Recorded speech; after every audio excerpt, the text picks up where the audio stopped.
So what's deja vu?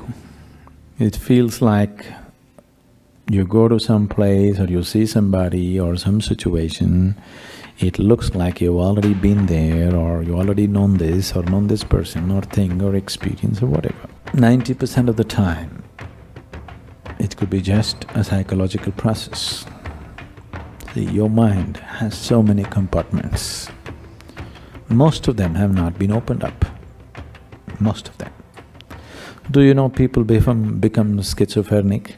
And there have been people who have over 30 different personalities. Do you know? Over 30 personalities who play 30 personalities full scale, with total detail, without any hassle. Not just 30, if you want you can play 3 million, because the mind is so elaborate. If you open up all, if you want to play 3 million roles, you can play 3 million roles. But it's happening as a disease, so it's a problem. If it was happening consciously, there was no problem, isn't it?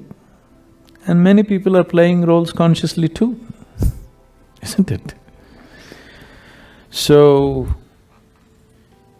there are many spaces in the head that you don't know. It's one thing with your mind is, everything that you have perceived, everything, even if you have perceived it unconsciously, it is still there. You're just walking on the street, you're driving through the streets at 70, 80 miles per hour, most of it you think, you don't even notice it consciously, but everything that the camera of the eye sees, it captures and it's stored forever. It may not be consciously there, but it's all there. The same goes for all the five senses. Every sound that you heard, every smell that you smelled, every taste that you have been tasted and everything that you have touched and felt, it's all recorded and kept, and a large part of it is unconscious.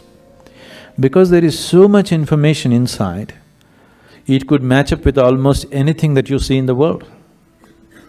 And it could make… if you're gravitating towards something, the mind can create this illusion that you've already been there, because it has all the information needed to create a scene like that. It has everything in itself to do it. So I would say 90% of the time it's a psychological process. But there might have been sometimes, a few people might have experienced this, that they went to a place and it's almost like everything about it they know. That is a real deja vu. But I would like to keep that percentage to 2% of the reality, another 8% may be out of control mental reactions to certain things. But in 2% of the cases it may be true. Why I'm bringing it down to this percentage is, people don't have control over their imagination, and if they like something, to assert that, they will create so many things in the background of their mind, which is all a psychological process, which is of no consequence. But sometimes it could be true that it is so. Is there such a thing? Yes, there is. But most of the time, I would say 98% of the time, I would advise you discount it. You just discount it as a psychological process, otherwise you will see, once you start believing in it, you will see it'll start happening to you everywhere. That means you're really going off control.